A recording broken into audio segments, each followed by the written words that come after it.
Okay, so welcome to our podcast. This is a little bit different today because this podcast is a spin-off of our radio show.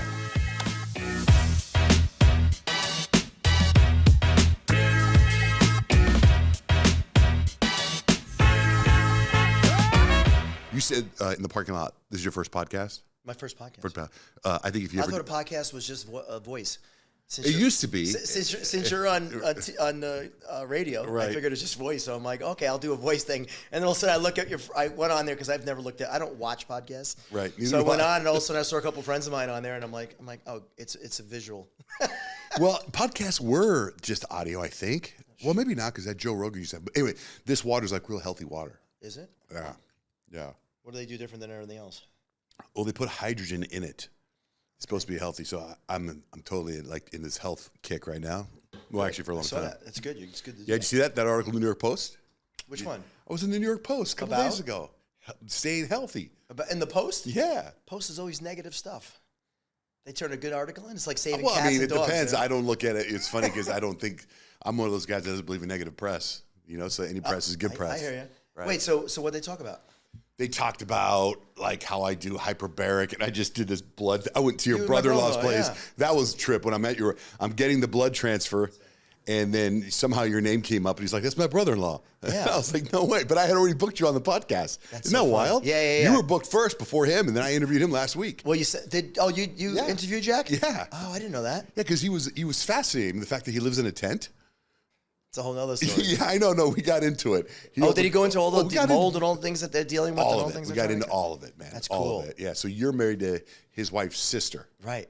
Right? Yeah. Okay, yeah. That was, he was really interesting. So that, when I had him on here, well, I was getting the blood transfer, whatever you call it. I was getting this thing. What do you do? You do spin the blood and put it back in? Like get the platelets? What are you doing? They take the platelets out and they put something else in. It took like 3 hours, and your brother-in-law just sat there with me for 3 hours. We talked. Really? Ate it off, yeah. You should have the podcast while you're sitting there doing the blood. I know. I was just sitting I didn't have the equipment, and I didn't know he was going to be there. He just showed up. And then we just started talking, and then the New York Post was doing an interview with me about what I was doing, and then they turned it into, what else do you do? And I do like hyperbaric sessions. I do IV drips. I go to Cancun, and I get stem cells. So the whole article's about that. Yeah, I spoke to you about that. Yeah. And then, well, you and I have known each other for a couple of years now, and I remember one of the reasons that stuck with me was the shaman talk. Yeah. Now you're like, I don't want to talk. I mean, I want to talk about all this stuff, and I want to try the sauce or salsa? Sauce. Salsa is more like chips and salsa, right. But this is more pasta, lasagna, anything else you could think of that, I had an Italian neighbor. I lived in Houston for a while, and she called it gravy. You ever heard that? I heard gravy, of course. Yeah. But more like Midwest. Yeah. So, okay, well, this podcast is very ADHD. We go all over the place. I see that. All right, so Grimaldi's is yours. Yes, correct. How many are there? 50 Grimaldis across the country. We just opened up. I literally just got back from Dubai. We opened up Abu Dhabi and Dubai. So what? Yeah, really exciting. So I'm really looking to push the East, Europe. I'm trying to get all over the country. How does that happen? Who calls you from Dubai? The gentleman that runs the group went to our New York store. That runs your group? Oh no, runs the group. It's called Lulu Group. Huge international group.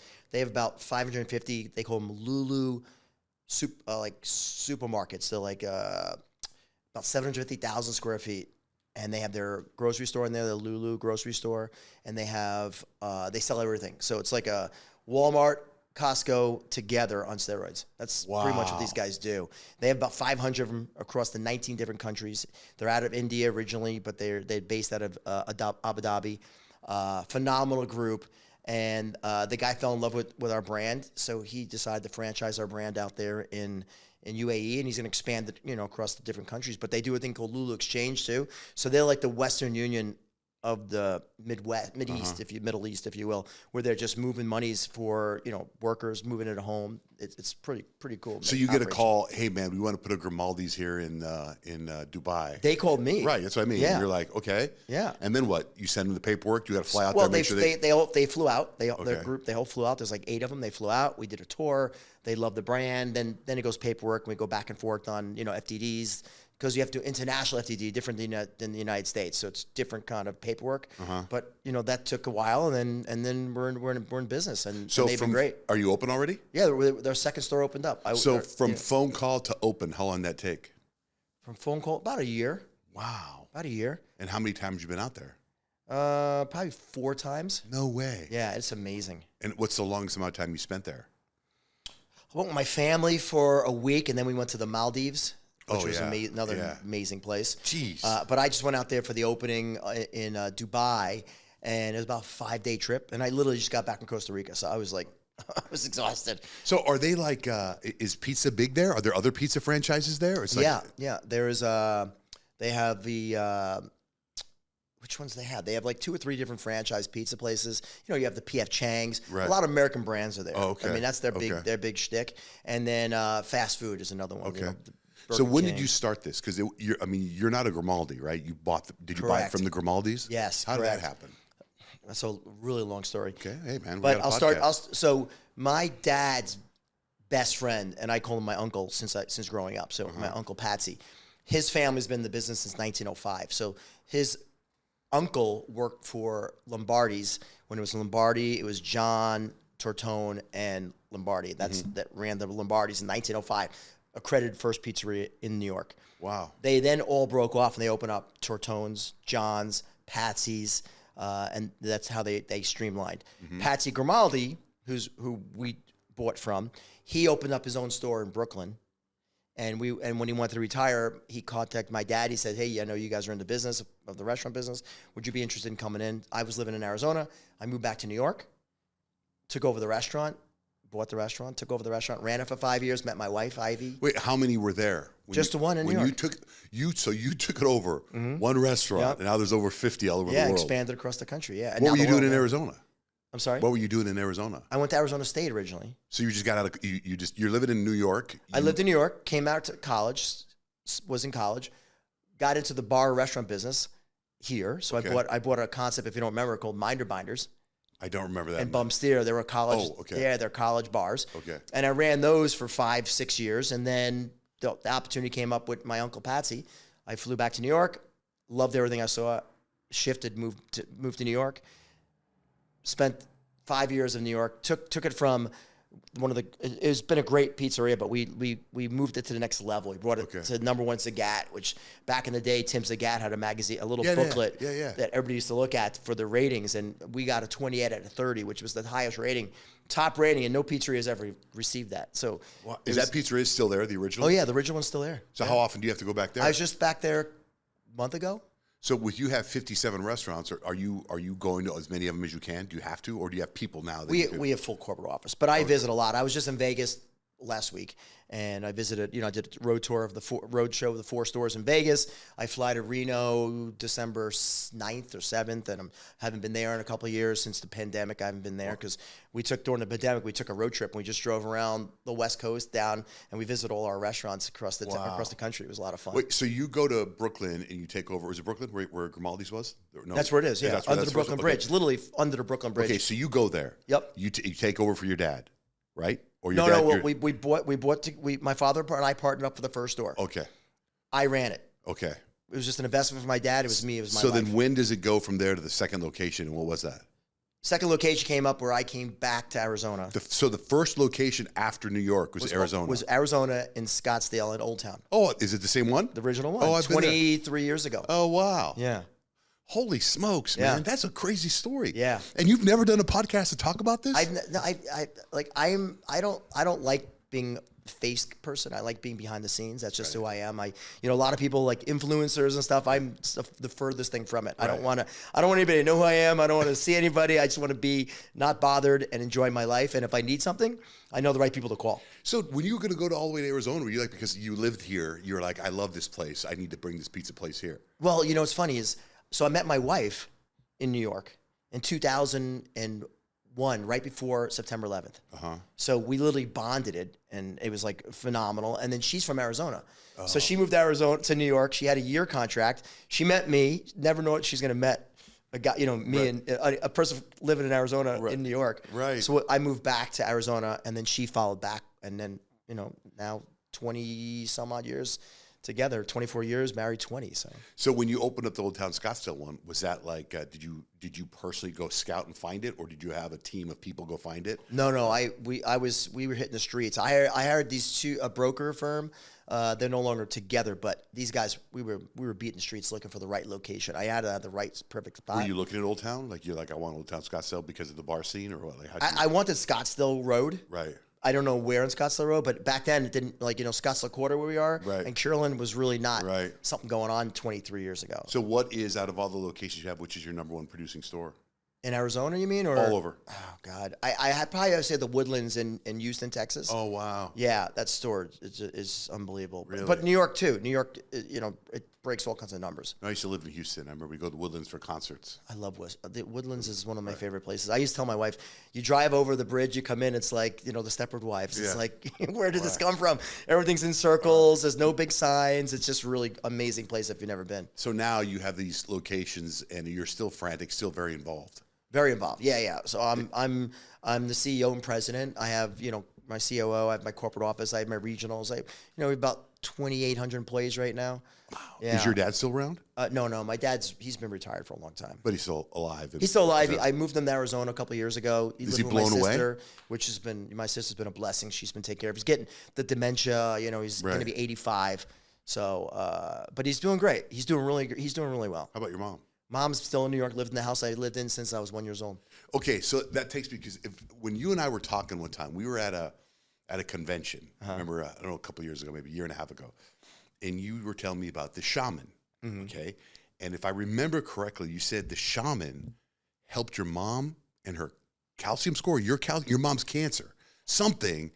So I like you're on your health journey. Yeah. I've been on a health journey, since I actually met my wife. She's, Jack and his wife Heather. Yeah. It runs in the family, all chiropractor family. Right. My wife's all about health, and she got me to understand health, and I was like super unhealthy, like crazy unhealthy. I grew up on fluff and Pop-Tarts and just McDonald's, Burger King, and all the fast food, and I had. And going out to the bars and the scene and having a great time for, the first 37 years of my life before I got married. So, it adds up. It ages you quick and it adds up. Things started breaking on me and I'm like, okay, how do I fix this? And it just so happened that a good friend of mine introduced the gentleman that saved my life, that went over there and introduced my wife. And because of that, my wife worked with him and she's like, this is a lot of work. It's just too much for me. I know you would love it. And literally that he literally saved my life, changed everything. I introduced him to all my closest friends. They swear by him. This is the guy you told me about, lives up north, that comes down, that guy? Correct. Yeah. He actually just worked on me earlier this morning. So like, what did he do this morning? So what happens is you create a thing called a trigger point. So let's say you're working out and you hurt your shoulder, right? In order for your shoulder not to like tear a muscle, a trigger point would form, like a uric acid. It's like it forms a little point in there, and these points hold your arm in certain positions so that you wouldn't rip your muscle or hurt yourself, right? But these points cause you all the pain, so you don't know where the pain's coming from. So most people are on medication; they're taking everything, Advils, Tylenols every day, which is banded. It's just covering up for them. This guy comes in, he gets rid of the trigger points. So he literally works on you, gets rid of the trigger points, so that you no longer have the pain, the points are gone. And then what he's working on me today is he's doing the fascia. So after he works on it and gets rid of the point, about 3 to 5 days later, your body creates fascia, so it tightens up like a rubber band. He comes in and smooths it out. So then no longer are you in pain, whatever space you were in. So that's not just, that's not shaman stuff. That's like physical therapy stuff, right? It's beyond physical therapy. Right. This, like he can work on your feet. Like he'll sit here for 2 hours, work on your feet, and tell you everything going on in your whole body. Does he work on your feet hard? Because I had a guy one time work on my feet and it was painful. Bro, it's brutal. That's what I mean. Okay, so it might be the same. It's brutal. It's like there's nothing pleasurable about it. It's not like just massage. This is like about life, right? This is, you want to be healthy. This is what you do. Right. So I have him that helps me. He literally puts me on protocols, puts me through, I've done 50, 60 cleanses. Talk to me about the cleanses. Like what? Because I do that too. I'm doing, it depends on what's going on in my body at the time. Right now he's working on my stomach. So he's building back all the probiotic and stuff in my stomach. Because your stomach is what creates the whole body. Right, all the bacteria. Right. So now he's working on my stomach. I traveled, for a month through Asia. We, we're in Costa Rica, a lot of different countries outside the United States, and you pick up different microbiome biomes and whatever, floras and stuff. Right. So now I'm working on my stomach. But So depending on what goes on. physically working on your stomach, and then he gives you some medication? Like, what is It's not a medication. He gives me the Chinese herbs. So he's like an herbalist, if you want to call it. Or I call him a medicine man, but he puts together different herbs and makes different tinctures. Yeah. So I take these tinctures. So now I'm doing like 4 different powders in my water in the morning, and some pills, but it's always changing. So depending on what's going on for you at that time, like when COVID was going on, he had a whole bunch of different protocols to help you get over COVID. And I'm not talking about ivermectin and any stuff. I'm talking about no pharmaceuticals. He doesn't do any pharmaceuticals. And did you ever get COVID? Probably about 7 times, 6, 7 times. Are you serious? Oh, yeah. Wow. Yeah, I traveled a lot. Right. I didn't stop. I was on the road. I was catching it all the time. But, thank God for my guy. He was always making sure that it passed through pretty quickly and put me on whatever protocol. So he's been with you for over 20 years? He's been working on me now, let's see, my son's 16, so probably about 17 years. Wow. Yeah, and just to give you an indication how bad I was, I'd wake up in the morning, my heart rate was 132 in the morning waking up. Uh-huh. I felt like I was in a straitjacket, like they were holding me in a straitjacket. When I'd fly back from a trip for the restaurants, I'd be pushing on my chest because it hurt so bad, and I'd wake up. The next morning I had fingerprint bruises from pushing so hard. Okay. So going from 132 heartbeat in the morning, now I'm at 58, 62. Wow. But it's just a life. Again, it's what you do in your life. But are you also seeing a Western traditional doctor as well? No, God, I haven't been to a doctor in 20 years. Wow. I don't just. You see this guy, he's in charge of you. I see him, and I should take that back. I go to my brother-in-law, Jack. Oh, yeah, okay. So he does my blood work. He steers me on the way. He tells me, okay, look, you go to a cardiologist, and they'll you need stents, you need statins and all that stuff. Yeah. Jack's totally opposite from that. Right. He believes in nutrition, health, physical fitness. Yeah. The things that we follow anyway, and we eat super clean. Again, that's why I created my sauces, because there's nothing out there that's super clean like we do. But we can go into that later. I want to get into your sauces. Yeah, but that's my lifestyle. So, and then in regards to my shaman, I have a shaman friend that works on more my family. So he'll work on me, my family. I have a lot of coaches, life coaches. I try to put my people through coaching. I have coaches working with them. It's super important for people. Local coaches, like local coaches? Or national coaches. Like who are some of them? Oh God, the last coach I had, he actually passed away a few years ago. I don't know if you guys ever read the book called E-Myth by Jeff. What was his name? His name was Michael Gerber. Phenomenal. So Jeff Burrows is the gentleman I brought in. Jeff Burrows helped the E-Myth, the approach to it. So you read the book and it tells you about a small business and how they make things systemized. So I read this book and I looked for this guy and I found him. He was actually here in Arizona, and he taught us how to systemize our whole company. So like they call it instead of doing they call it position agreement instead of like a mission statement for your business. So if you're looking to hire someone, you write it like a little paragraph. This is what I'm looking for. No, we have a whole strategic objective and a whole position agreement, which people sign off on. It explains their job full from A to Z.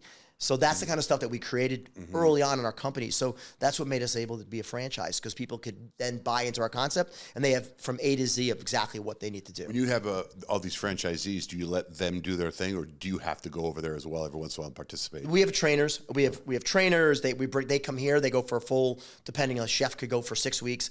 The managers go for 3 weeks to 4 weeks. So it's a full training course. How did that start? Did you have to have somebody come in and teach you how to do a franchise, or how to?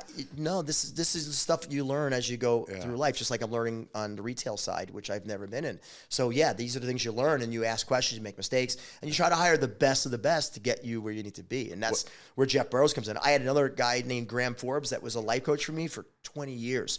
And literally he taught me, like relationship with my family, relationship with myself, relationship with business. How do you separate those relationships? So he'll come in and work with your whole family at the same time? He'll work with my family, but he'll work he'll literally come in and we'll work on the whiteboard in my office, and we'll just be documenting and going through things just to get through. I mean, come on, everybody's been damaged as a child. You don't even know the damage that you were gotten as a child until you're older, and also like, geez, where the hell did that come from? Yeah, why am I acting this way? Why am I doing this? And you don't know why.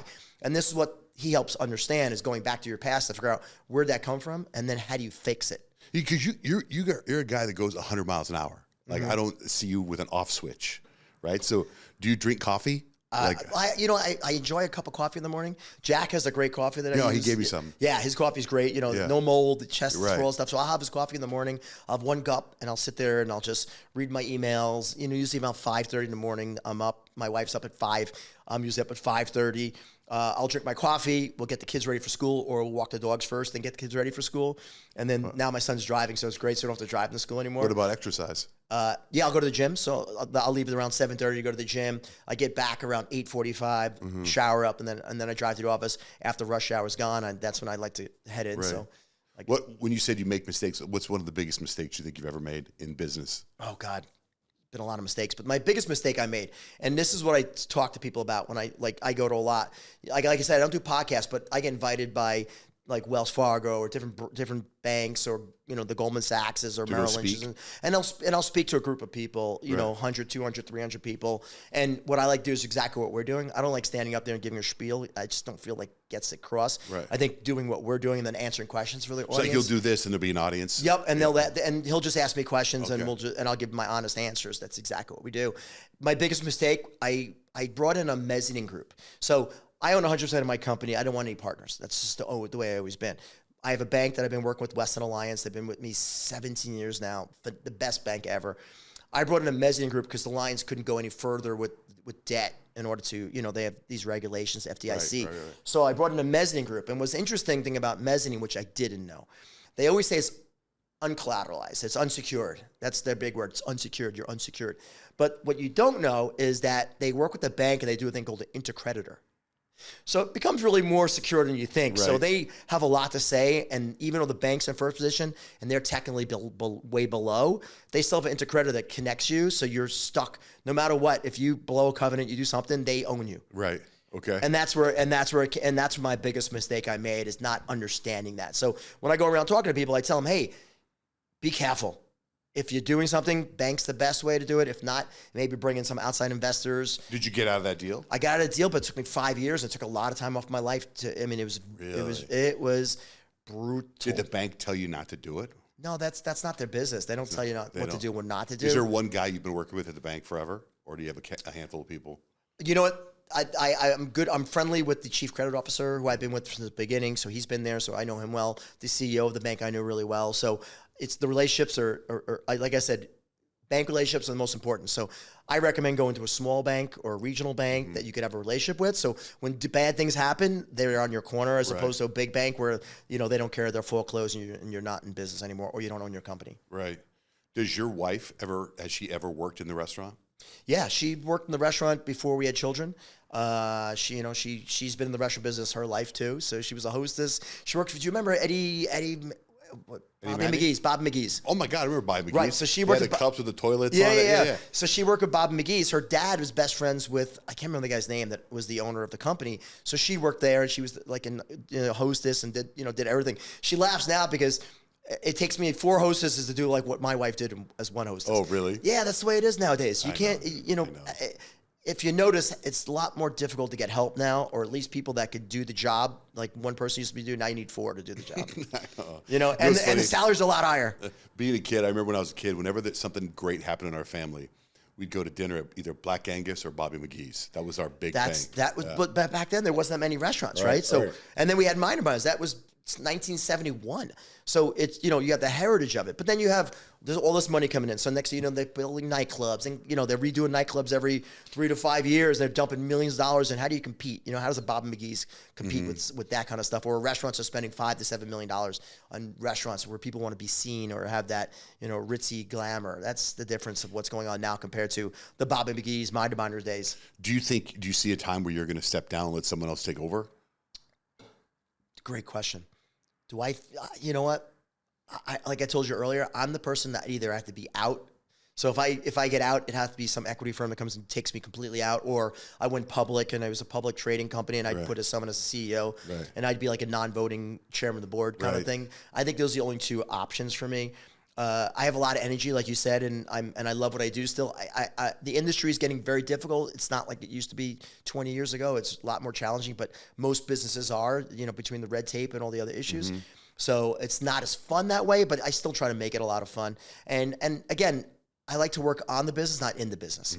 So most people get confused. They're in their business. They're like, why can't I get out of this business? Because they're in their business. I like to be on the outside looking in and be able to fix things. I'm a good fixer. I'm a good person putting the right people in the right seat of the bus and directing the bus. That's what I do really well, and that's what I enjoy. And as long as I can do that and not be swamped, lately I'm in my office and HR is coming in nonstop, and I'm like, oh my God, another issue. It's like, this is what's going on now. And when times get tough, which they are right now, people start having more issues. It starts more infighting of people. It starts more lawsuits, more misery. People aren't happy. And that's when you start seeing more problems. Is it stressful like that when you another HR issue? I got to deal with it. You're like, come on. What's the craziest HR issue you've ever had to deal with? I couldn't even discuss that. You can't? No, I couldn't even discuss names? that. There's been some crazy stuff. I mean, go as far as your mind can go and then add a little more. So put it that way. But I tell you, that's been my biggest challenge. The landlords on the landlord side, commercial real estate's in the hole right now, and these landlords are just very difficult to deal with. It's no longer the way I used to feel like deal making when you meet with the leasee and the person in charge of leases. Now it goes to the background. It goes to the MBA people that don't have maybe any life experience or. But do you have to deal with that, or now you have there are things that can happen where you don't even know about it, right? Or do you have to know about everything? No, I have to know what I need to know, right? So meaning it'll float up to me when it gets to me. If I have to know, then I have to sit there and discuss it and make decisions. But it's usually I have enough levels where they can make decisions. But I don't want to be a no. I'll lose my mind if I'm a no of everything. Right. I just need to know, hey, what's the liability part of our company? What's your sign? Not to get all. I'm Aquarius. Oh, so, you are? Is that a very Aquarius thing? The way what you're doing, the way you act. I'm a visionary. I think that's the Aquarius part. So I'm a visionary. I'm an optimist, eternal optimist. So maybe sometimes, the glass is always full to me, not half empty. Yeah, that's good. And I like going through life that way. I'm a big person, a big believer in givers gain. And I give back a lot to the community, to people. I keep like 2 hours open a week for people to come in and have conversations with me that not in my business or other businesses that want mentoring or entrepreneurship. I really try to give back to people all the time because I just think it's really important. That's good. Yeah, That's so great. I'm always working on trying to be the best I could be goal-wise and helping other people attain their goals. Well, I remember one time I was talking to you and your wife somewhere, and I thought, did she say you guys had a rescue in Austin or something like that? No, we bought land in Austin. My wife's ultimate goal is she loves animals, right? All animals, but wild horses are her biggest. That's her biggest one. So my wife wants to have a ranch where she can save all these wild horses, which are getting slaughtered. I mean, it's just total craziness what goes on in this country where they're collecting these wild horses with helicopters and forcing them into pens where the family's getting separated. They're spending $100 million a year to feed these animals, all in the name of they're eating the crops that the farmers have. It's complete utter BS. It's just a money grab for the farmers, and people are trying to grab money to do this thing, and it's destroying these wild, beautiful animals, the Mustangs and the wild animals. It's destroying their families, destroying everything. So my wife's super passionate about it. So we do a lot of stuff to help that, but she wants to get a ranch where we could bring these animals and keep the families together. That's great. Yeah. I just had dinner with a handful of people, and one of the guys at the dinner table is building a horse rescue in. I don't know, is Prescott Fly? Oh, Cave Creek, I think. Really? Yeah, something huge. You got to definitely hook my wife up with that because she's very involved in it, but to the extent that she doesn't want to do 10, 20 horses. She wants to do thousands of horses. Right, no, that's this And guy. that gets expensive. It's not cheap. So, something that I've been working on, it's my goal. Yeah, you got to meet this guy. What the hell is his name? Oh my God! Literally, it was like 3 weeks ago. You'll think of it offline, but definitely get me posted up on that because again, he was doing it because of his wife, and he bought all this stuff. But man, how about restaurants at the airport? Because I've seen you're in a couple airports, right? We're not in any airports yet. We're working on airports. The problem with the airport is we run with anthracite, which is coal, right? So it's not like running gas. It's a little more difficult and getting through with the airports. We also have to run our flue straight up. We can't go sideways or out the side. We have to go straight up. So wherever you do it. Just that's the rule for fossil fuels that they have. I swear I thought I saw you at a airport or something. I was like, oh look, Grimaldi. Yeah, we're working on. We have a few, but that's also a license agreement. No, I was going to get. It's a friend of mine has a couple restaurants, and he had put one at the airport. He said it was the biggest pain in the ass. It is because you get a license agreement, you get small amount of money from it, but it's nice exposure for your name. But again, I don't work that way. I do things what's best for the brand. Right. And that, and that's how I run it. But I like to, if I get the right deal in the right airport, I'd be, 100% interested in doing. That's what we're working up. Well, so when you had to expand to open up 50 restaurants, in that process, did you ever have to like buy cheaper tomatoes, buy cheaper whatever because you're so huge? Like the product never went down? One committed, he passed away earlier this year, which is a shame. Great guy, lived great life. But one thing I committed to him and the brand is I'll never cheapen. If I do anything, it'll be better. So I never look for anything cheaper, only better. Yeah, because we had that, when my show expanded, my radio show expanded, it was like, okay, we're on in all these cities. I felt that we had to sacrifice local stuff so that everybody cared. And after about 5-10 years of doing that, then I was just like, forget it. I'm doing exactly what I think is the right thing to do. And that's kind of what we've been doing. But there was a point where people get in your head. Yeah, but you have to listen. You have to listen to your gut, and you have to listen to yourself, and to they self be true, right? You're right. And for me, it's about the customers. You know what I'm saying? I want them to have the best quality product I can put out there, and I'm always working on keeping the best. Keep from employees up to the C-suite. So it's super important to have the best quality. Now again, people want to compare us. We're not the cheapest by far, but I'm telling you right now, you're going to get the best ingredients. It's going to be the cleanest you're going to have. Did I tell you I own 2 pizza places? Did I tell you that? I think you did before. Yeah, You're my competitor. I lost them. I got rid of them. No, my son was playing basketball, and it was right before COVID, I think. And I remember I was in this little room overlooking the basketball court, and this dad was on the phone. And he's talking really loud, and he looks over and goes, I'm so sorry. I go, it's fine, whatever. So I watched the basketball practice. He gets off the phone and goes, sorry about that. He goes, I'm trying to buy a pizza place.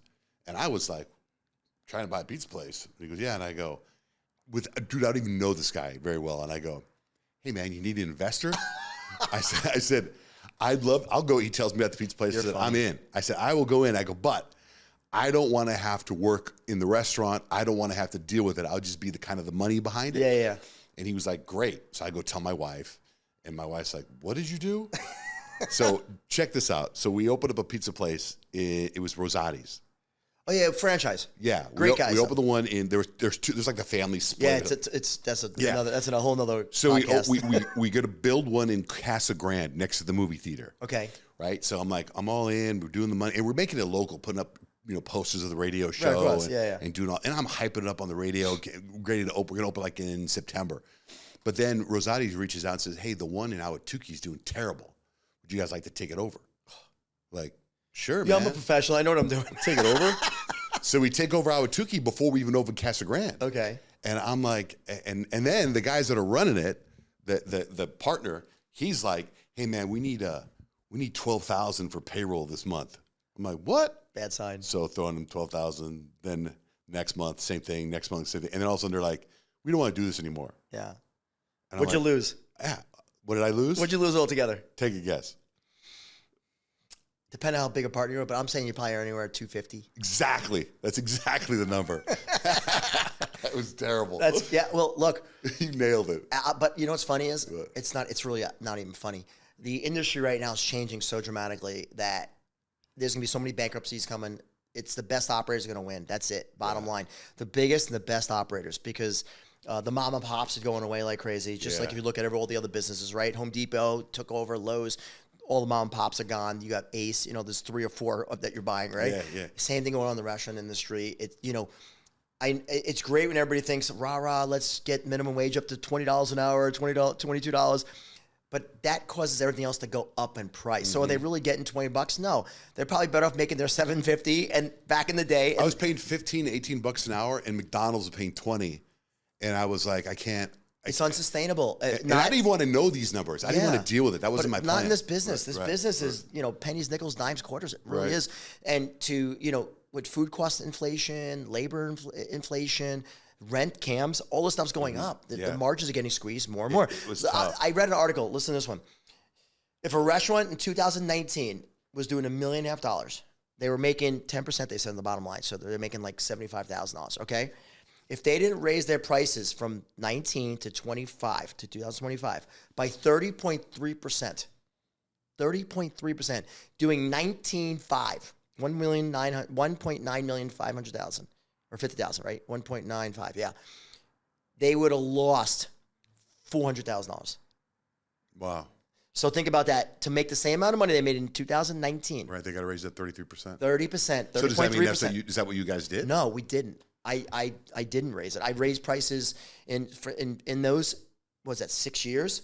I've raised prices 3 times. Wow. Yeah, I haven't raised prices now. We're going to be raising prices, but I haven't raised prices in almost 3 years. You have to, though. You have to. But I let everybody else go ahead and push it. Right. They gunned it. They brought the price up. They destroyed themselves, and I'll come in from behind now, and I'll be like, okay, we'll raise price a little bit just to absorb some of it. But I did it right. So we do a thing called sales per labor hour. Perfect example. Most restaurants, if you go to, you notice they cut their way to profit. So you get in there, you're sitting there, you're waiting 5-10 minutes, you can't get a refill. It's like the worst service. And you're like, I'm not going back here. Right. Food might be good, but you're not going back. We did the opposite. We added people on, but we expect them to sell more. So we watch our sales per labor hour. That's how we were successful. So great. You're getting better service, filling your drinks. Right. But I want to push you. Hey, instead of getting that 16-inch, what about that 18-inch? How about an extra topping? How about a jar of sauce? So you've never had a year of negative? You've always been pushing through? No, that's freaking but that's great, man. Operational excellence. Well, your brand is fantastic, man. Yeah. It's a great brand. We work really hard at it, and again, that's like I said. People are like, "Oh, it's expensive." I'm like, compared to what? Like acid reflux brands. I'm anti-reflux. Wait, so I gotta tell you, so I've done, just like you said, you've done all these cleanses. I've done all kinds of diets, right? And I read this thing one time that tomatoes are really good for you. They got lycopenes, and it's supposed to be really good for your prostate. So I created my own diet. It was a tomato sauce diet. Right. So I was going to like Whole Foods. I thought Whole Foods had the healthiest stuff. Right. So I'd go to Whole Foods and I would buy tomato sauce like people buy Gatorade. And I would drink a can or 2 a day, just right out of the jar. Like, of course, I was just doing tablespoons. Then I'd start chugging it. And to me, there was a couple of random brands. I can't remember the brands that I thought were really, really great at Whole Foods. Now, this is 10 years ago. Then to me, one of my favorites, simple go-to, was Paul Newman's. Right? I know, because you're like... You obviously don't read labels. No, I don't. I was going for taste. But then you brought me some before you even had a label on it, and I thought it was fantastic. Listen, the difference of what we've done and that other people do, and again, it's not going to be the cheapest out there. It's going to be, we're a high-end brand. The difference that we have is that we're using San Marzano region tomatoes, right? So most people are using California tomatoes. Completely different, right? And even the organic California tomatoes can't even hold a stick to what we do for the San Marzano. San Marzano has the region tomatoes. They don't spray herbicide, pesticides. They don't use any of the sprays on the. It's not even worth certifying. You use this in your restaurants and in this? Yeah, all over it. All my tomatoes are San Marzano tomatoes. But where is that from? From Italy, from San Marzano region. Oh, wow. Yeah, so that's where we buy our tomatoes. So I have to bring them in. So tariffs, right? They want to raise tariffs 10%. Right. These all affect our brand. Right. Our Pecorino Romano comes from Italy. It's our cheese. We make our cheese special. We make our cheese. We pull out all the oil and butter from the cheese so that it's clean. Do you do that at every store, or do you have a place that you do at a main place and you ship it out to all? Yeah, we have a facility that we in New York, and then it ships out to PFG, which is Roma. We use them, and they ship all the stuff across the country to all our stores. But we're really. But it's your stuff. Nobody else gets your stuff. No, it's all trademark. Wow. It's all our stuff. Wow. So when someone does franchise, they get to use our products. Okay. And they have to buy our products, and that's what we do. But we go as clean as we possibly can. You know what I'm saying? This when the reason I came up with the pasta sauce is since Lombardi's days, right? 100 years, we have these formulations that we've been using. But in my restaurants, I don't serve pasta because all these other, like if I'm going to, for example, Scott's Quarter, give you an example. Right. I'm a pizzeria. Why? Because there's already an Italian restaurant in there. So they have these exclusives. They block you out. Okay. So if I had pasta, now it'd be a full Italian restaurant. Okay. And I can't get into half of the places I was able to get into. Right. So you're just pizza. So pizza, salad, calzone, dessert. Right. But I'm going back and I'm changing leases now that they're running out and doing things, and different companies and restaurants are closing all over the place. So now I have better chances of going out and renegotiate with the landlord to get that exclusion out. So now I'm adding, probably out of 50 stores, I'll probably get 40 stores. I'll get the pasta sauce in, which I'm working on now. Pasta sauce, and then you're gonna have pasta. Yeah, pasta. Yeah. So we'll be serving our pasta sauce. So all these years we had the pasta. I just didn't know the best route to take it. Now that I saw what's out there in the pasta sauce industry, there's nothing great out there. So what we did is everybody's reading now about seed oils, right? How bad seed oils are. Right. Well, they've been out of our life forever. Extra virgin olive oil. We use organic extra virgin olive oil. That's what we eat with. We use coconut oil for cooking. We never cook with olive oil. We don't cook with coconut oil because it gets rancid. So you've been doing this for years. Oh, forever. This is how we cook. Like I buy bison instead of cow because bison's leaner, and we buy it that it's farm raised bison eating in the grass meadows, and they put them down in the meadows, so it's not like they're going through a trauma. You know, people always say, do you think if the animal's getting killed, do you think trauma goes through their body, and you're eating that? Yeah. Does that affect you? Who knows? That's what I was talking to your brother-in-law about, because he's got these vitamins. From the bison. Yep. Same bison we're buying that I cook at home. Wow. But like I said, when you're looking at mass production, you know, these are small productions, right? It's small farm. When I'm talking about mass production, when I look at what's out there, there's so much garbage out there that people aren't reading. You're like, oh, this tastes good, right? Yeah, but that was before I was way into but most people aren't looking at that. Most people are looking for taste. They don't know. If you're looking to be healthy, you want to eat the right stuff. So I decided, no seed oils. That's one thing that we took out, no seed oils. Extra virgin olive oil. I use sea salt instead of sodium, right? Regular salt, which is horrendous for you. Yeah. I made it. I certified it. No one's certifying because they can't. I certified it. So we're like, we have like 9 of the soy-free, peanut-free. How many kids have peanut allergies now? This is pure goodness. Everything in here. That's what it is. Before you do that one, that's the marinara. Do you want to taste something you haven't tasted? Sure. You should try we just came out. We did the marinara. Sauce? Yeah, try to. Is that the one with the cream or no cream? Oh, I don't want cream. You don't want cream? I mean, I'll take cream home, but I don't want cream. The cream's look at that one. I think it says no cream. I think that says with cream. This is with cream. Try that. It has a little bit of kick to it. Shake it up a little bit, but it's freaking. This is what I drink this like Gatorade. It's off the charts.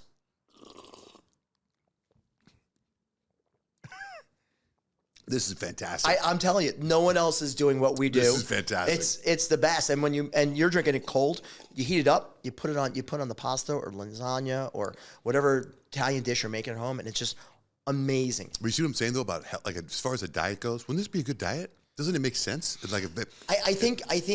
Salud. Yeah, I think too much uric acid from tomatoes is not going to be 100% great for you. So I wouldn't, this is something I wouldn't be like living off of.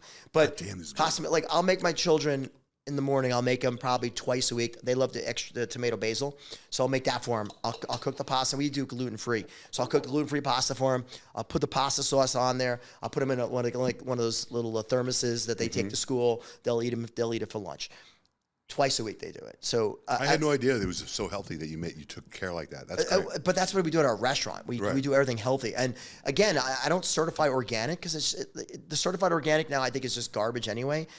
But we put the best love and care into it, and I do there's nothing else like it. And again, I certify all these things. I made it kosher because there's so many people that are kosher that need kosher food. I made it kosher.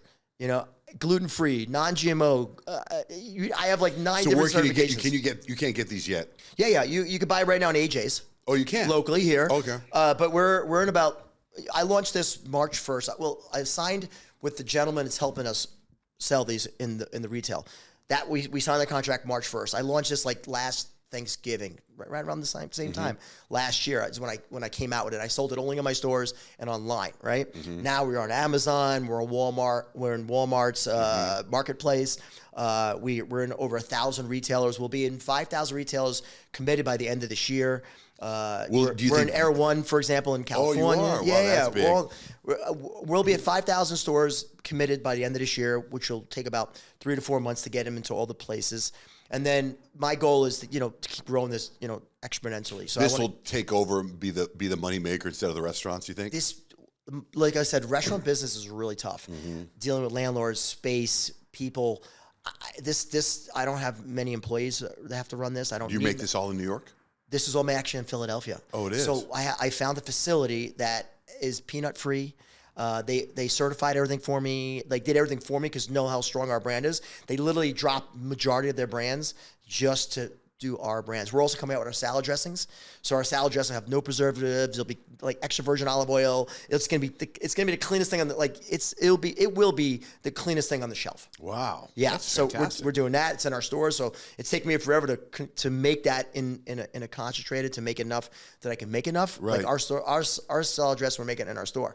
I had to take the formulation, then I had to duplicate it in a mass production, which, you know. So like, is this being made in giant tubs in Philadelphia? No, they're making them small batches, but they make it a lot. They make a lot of small batches when they run it. Mm-hmm. So how many? What's their output? Are they making 100 well, gallons? they can make for me, 30,000 jars a day. Holy smokes! Yeah. So that's for me. So my projection is in the next 5 years, I'll be at max capacity running 2 shifts there, and then I'll run it. Then they'll expand for me. They'll open up.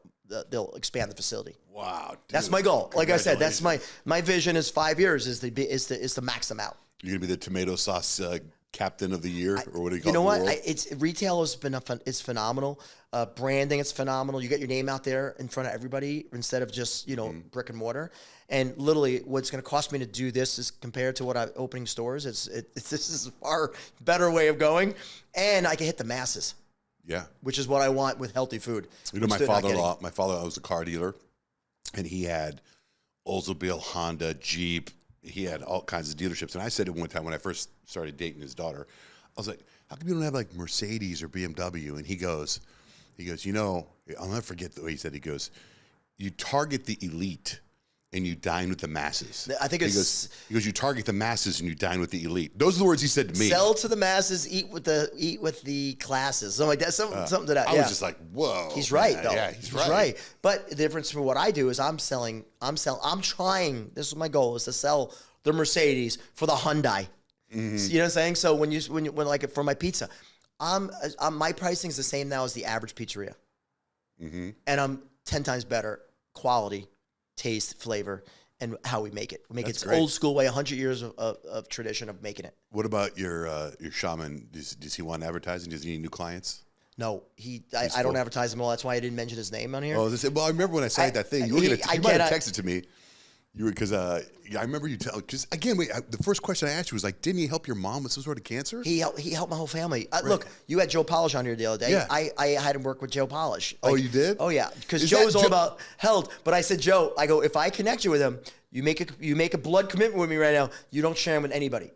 And he says, done. So all the people I share him with, they cannot share him with anybody because he's so busy. I think you texted me his information, didn't you? I did. I tried to share it with you, but again.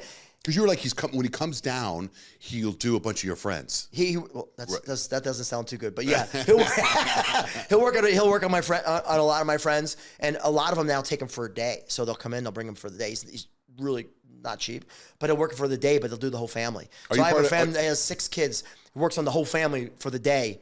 Wait, are you part of Joe Polish's thing? You know what? I went to his Genius Network quite a few times. Mm-hmm. Look, at my age right now, I'm on the back. You're already there. Like, they said the back 9. I think I'm on the back like 7. Right. It's like, that's why the podcast thing, like they said, Joe, who's gonna be the face of the brand? I go, not me. I don't want anything to do with it. No, I'm grateful you did the podcast because we're pals. So we've been friends a long time. And you said to me, and you kept asking me. And I'm like, finally, like, you just asked me again. And I'm like, all right, I'll do it. But little did I know it's a face video. So I was like gonna back out. In the parking lot, I was gonna back out. I'm like, no, I can't do that. But this wasn't so bad, was it? No, it's not bad. Like I told you, I just don't like being in public eye. Right. I like I said, I'd rather be behind the scenes. You know what's funny is that someone sent me a video when we were at the Suns game the other day, and that Frankie Muniz was sitting back there, and someone said, "Yeah, well, you had his room." Right. So I was when your brother-in-law tells me he's your brother-in-law, and I'm getting the transfer. I go, I have a video of him because you had just like hit my stomach on the video. You tapped my stomach. Frankie Muniz is there, and I posted it on Instagram. I'm like, was it you to post it? Because my son sent it to me, and I just posted it on Instagram. That's it. My son says to me, he goes, Dad, look. I go, John dissed you. I said, what do you mean he dissed me? We were talking the whole time. And then Frankie was there, and we said hello to him. Oh, that. Yeah, no. Frankie came up, and you and I were talking. It was right, because I guess when I was looking, you were looking at him. My son's like, dude, they said, my friend said he dissed you. I go, whatever. No way. I didn't diss you. No, we had already talked. That's why I'm on social media or an influencer. We had already talked like 10 times before that. I know that, but that's what my son said. At that game. But I thought it was funny. And that's why, again, I don't want, look, like you mentioned the New York Post, right? I read the Post every morning when I'm having my coffee. And it's all like the fluff or like all about the celebrities and all that stuff, what they're doing. Who cares what they're doing? I really don't care. I care about me, my family, and my inner circle of the people that I can help and I can help. Well, the Post article, it was supposed to be, I mean, the headline's kind of, but the article is a really good article, I think. Oh, you have to share it, man. I want to read it. Yeah, I'll send it to you. Yeah, for sure. I thought it was great. But we've been on the Post so many times for a lot of the wrong reasons. Oh, really? When my dad was back in New York, yeah, it was pretty funny. I see. I don't think there's such thing as bad marketing or bad press. I just don't believe it. I don't know. I'm mixed. I usually say that any unless press you're is good press, they used to Unless say. you're Jared from Subway. I mean, Yeah, that's well, about- but anything like that, like anything comes up nowadays. Like, look at the Me Too and all the different things were coming up. I mean, you don't want to be that press. I mean, that people haven't got out of that. You know, Oh, right. Well, that part. Yeah, I guess they took bad press to a new level. Exactly. So never mind. again, being in the press is cool, but I'd rather like be behind the scenes and not have to be out there. Do you right now feel great after the Shaman today? We're not done. When I'm done here, I go back home and I finish up. Is he just been chilling at your house waiting for you? Well, he's working on my family. He's working on my daughter. She came out of school to do a project, so he worked on her. He's working on my son at 3:30. Then he works on my wife, and then he's working on my wife as of right now. He's expensive too, right? He's really expensive. But like I said, my kid's never been to a doctor. Okay, wait. Again, wait. This is. I remember. I thought you said he did something. I thought you said you had calcium in your heart too, and now it's gone. I had because I had that. Listen. Like I told you, this Thanksgiving, this is like 13 years. My brother passed away at 39, right? From a massive heart attack. And my brother was in the best shape. Like this guy, he looked like he could bounce a quarter off a six pack, right? He was in great shape. Mm-hmm. He looked in great shape, right? Mm-hmm. My guy says to me, I'm surprised he died before you. I was like, whoa, that was like a revolution for me. I'm like, what the hell? So he used to travel with my family. Like I'd take him on trips with me. When we go to the summer away for this, in California, he'd go with me and be working on me all the time. And then I said to him, I said, hey, you're working on me all this time. I'm spending God knows how much money on this stuff. What gives it? He said, and he looked at me in the eye. He says, are you ready to get serious about your life? And I'm thinking, man, I was getting serious about my life. I have you working on me nonstop. Yeah. And I said, yeah, I want to feel amazing. And he says, enjoy your last meal. And that's the last time that was what? 13 years ago, right? And I didn't eat meat for 12 years. I became vegetarian. I was raw for 3 years, and then I became vegetarian for another 12 years. Mm-hmm. And I started eating meat again, meat and fish. But not because I wanted, because my wife wanted me to cook for her, and she forced me. I did the vegan thing for a couple of years. But I'm telling you, I slimmed down. I felt great. You do want to carb up a little bit because you don't feel like you're still hungry. That's the only negative about it. I miss meat and fish and chicken a lot. But people that do the vegan, they don't understand. They eat a lot of soy, a lot of tofu. Like these, I bet your brother-in-law's not a fan of the vegan thing. No, he's a big meat person. Yeah. That's their deal. They believe in the caveman diet, right? Berries and those kind of things. I am that way too. That's the way I eat now. So the bison, I'm really clean eating that way. But the Shaman said, enjoy your last meal, and said he's surprised that you didn't die before your brother, and so he's been working on you, and now you're healthy. Your heart's beyond. But how do they test that? How does he test that? Well, I go to my brother-in-law, right? So I do my blood tests. I do all this stuff, and he tells me, okay, you're looking good, and I do my life insurance. I do life insurance every couple of years. Oh, so they come in and they come in. They do. Yeah. Well, you haven't had an MRI on your chest or any of that stuff. Well, I did that one time which Jack got really mad at me. I did a CAT scan because that pissed him off, and he got really upset with me for doing it. But my calcium score was like 12. Right. You know what I'm saying? Yeah, it's not so so the whole point is before it probably would have been like 800 or whatever the hell the score would go up to, but because I was definitely all jammed up like my brother. And again, he passed and gave me the sign of what older brother, younger brother, younger brother. Yeah, wow. Hard. Yeah, and he had 2 little kids, so it was this time of year we get together with the family, so celebrate his life. That had to be really rough on your parents too. Oh, forget it. It was like parents never get back to normal after the death of a child before them. I know too many people that this happened to, and the parent just never gets back. That's why I'm like, I hate to say like a helicopter parent, they say, but my wife got the 360. I'm looking at my son. He's driving now. He had that Suron thing for a while that scared the bejesus out of us, and I'm up at night until he gets home to make sure he gets home safely. We got the 360 app. It's kind of wild how we lived without a 360 app. Crazy, right? Don't you feel bad for your parents? I laughed. We were going to the Suns game yesterday. I'm bringing my daughter and her 2 girlfriends because they were dancing in the halftime show yesterday at the Suns game. That's great. And I'm driving and we're late, so I'm on the freeway and I'm like, you girls have 360 on your phone because they show you how quick you're going. I'm like, I wonder if the parents are looking at the 360 right now. That 360 is something else, man. Like I feel bad for my parents because like they would just wait up and not know where you were or what you were doing. My dad, no joke, now I get it. He used to sleep in my bedroom and he used to lay across the bed. So when I used to get home, I have to wake him up. move over or go get your. That's what he used to do to make sure I got home. I never thought, and he says, you'll see what happens when you're a parent, when you're a parent. Right. And he's 100% right. And, that's my big argument with my son. But he's been great. He's very respectful of understanding. He'll push his envelope. Okay, he's a negotiator already. Be home 11, 12, 10, 15. All right, 11:30. On school nights? Can he go on a school night? No. School night, he's 10 o'clock latest, but he's really, he's not. My daughter's a lot of times dancing, so like 9:15. I mean, she's 13. Well, she's dancing. She's at a place doing stuff. But she's busy. Like, that girl's so busy. I don't know. She so motivated. I said to her, Brooklyn, why are you so motivated? What makes you so motivated? She goes, Dad, I never want to be homeless.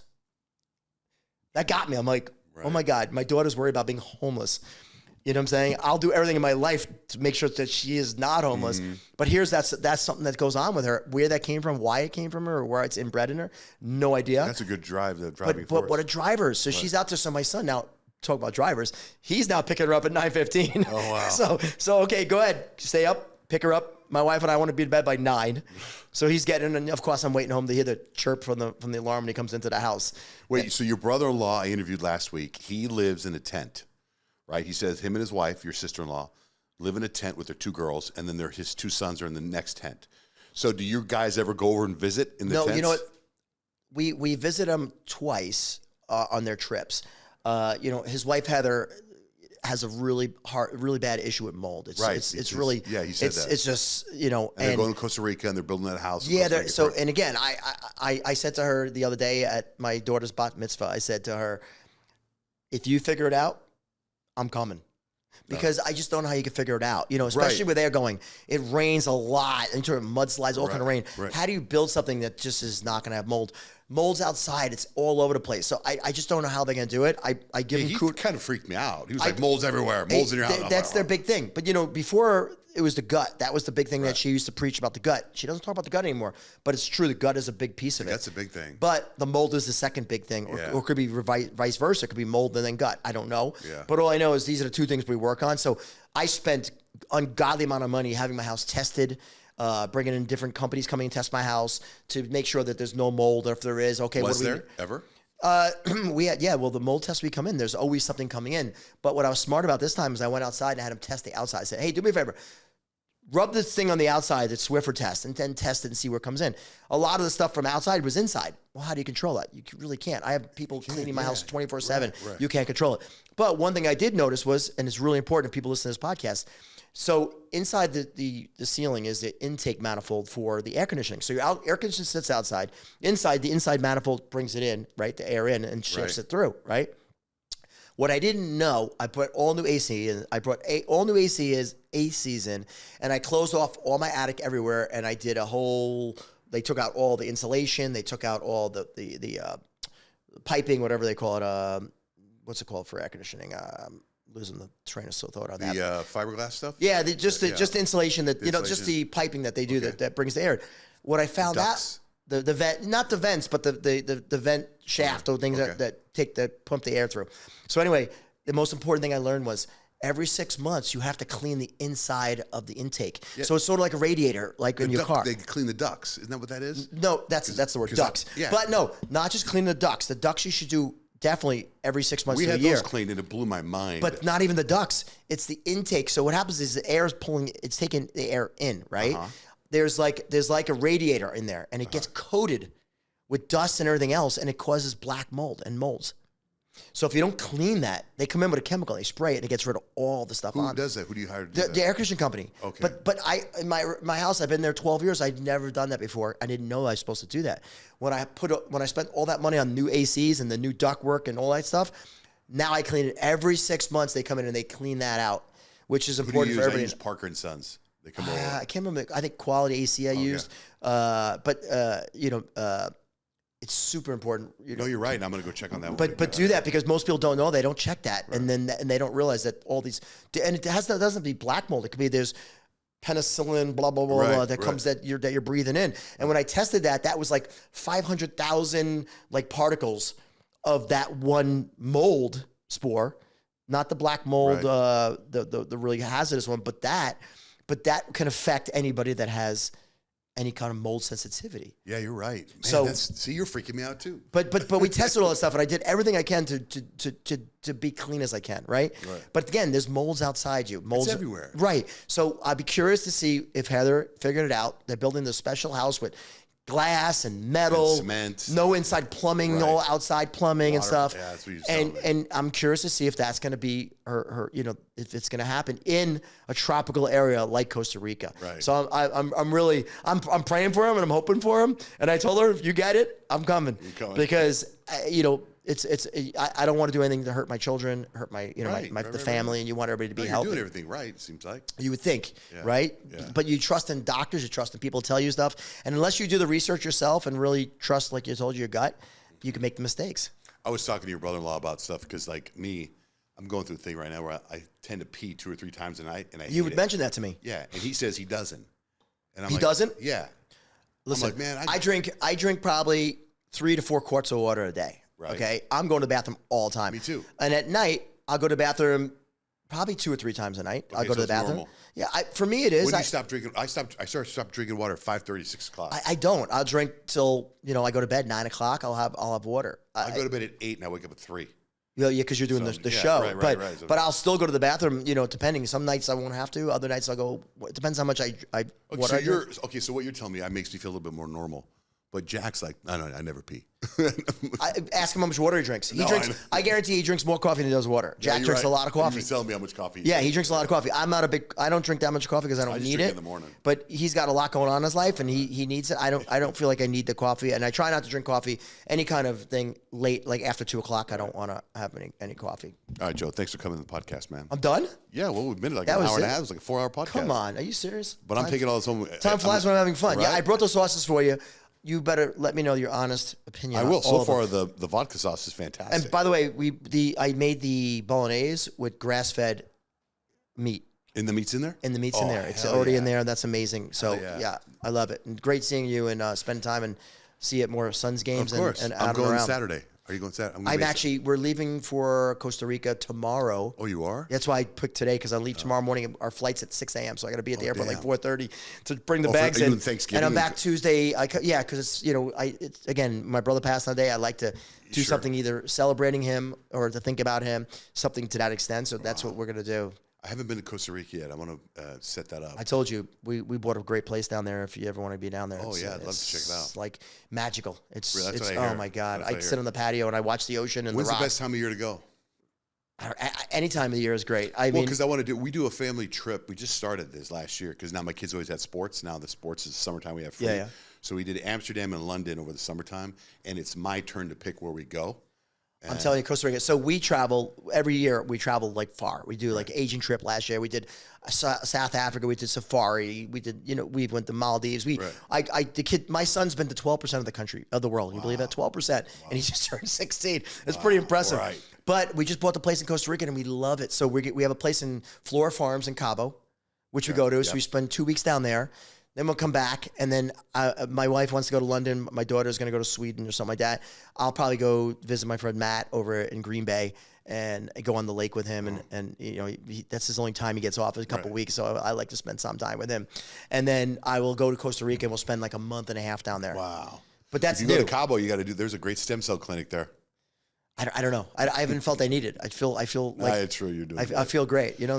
All natural. No, that's good. That's good. Well, I am not. I'll send you the article in the New York Post. You'll see. All right, brother. Thank you. Appreciate Cheers. it, brother. Yeah, man. Thanks.